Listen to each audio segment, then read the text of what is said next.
Hello, nous voici sur le deuxième module. On va voir très rapidement comment bien préparer la vente de votre entreprise. Nous allons vous donner uniquement quelques éléments d'information. Bien évidemment, ils sont à approfondir. Chaque cas est particulier. Alors, on y va. Bonne formation.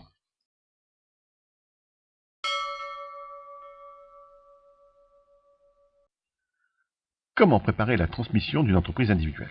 Il y a plusieurs possibilités. Il y a la possibilité de céder un fonds de commerce à travers la location-gérance. La location-gérance, aussi appelée gérance libre, consiste à louer votre fonds de commerce à un repreneur éventuel, le locataire-gérant. Ce mécanisme permet une transmission progressive de votre entreprise en dissociant, pendant un certain temps, la propriété du fonds de commerce de celui-ci, tout en bénéficiant des revenus au titre de la location, ce qu'on appelle les redevances. Vous pourrez ensuite transmettre, par vente ou par donation, le fonds de commerce au locataire-gérant au cours du contrat ou à l'issue de celui-ci. À noter que le locataire-gérant exploite votre fonds de commerce à ses risques et périls.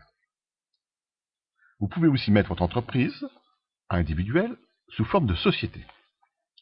Il s'agit là d'apporter votre entreprise individuelle à une société et de transmettre les parts ou actions issues de cet apport aux candidats à la reprise.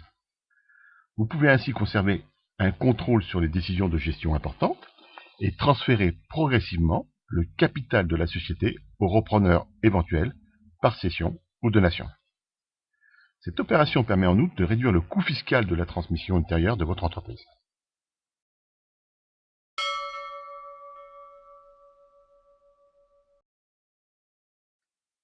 Vous pouvez aussi préparer la transmission d'une société. Tout simplement, par exemple, transformer la société en une société d'une autre forme.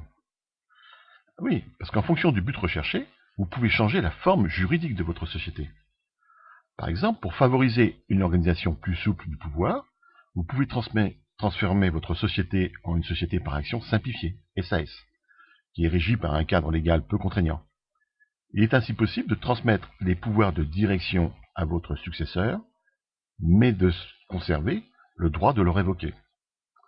Un autre exemple, certains chefs d'entreprise choisissent de transformer leur société en une société par action, SA, pour tenter de faciliter le formalisme de la cession ou de diminuer le montant des droits d'enregistrement.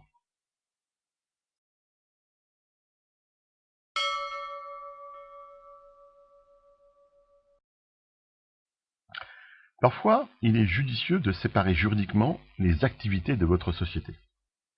Il s'agit là de créer une société distincte, filiale, pour chaque activité de votre société. Cette opération permet de répartir les activités entre plusieurs repreneurs, par exemple, transmettre une branche d'activité à chacun de ses enfants, ou d'en conserver une partie.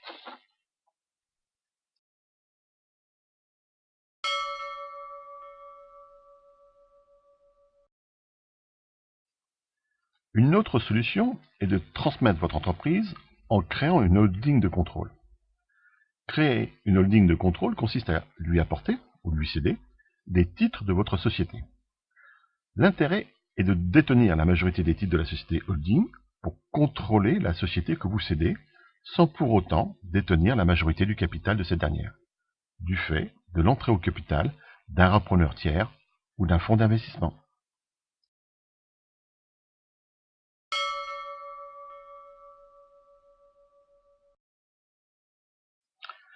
Voilà, on vous a donné quelques courtes idées de la manière dont on peut transmettre son entreprise.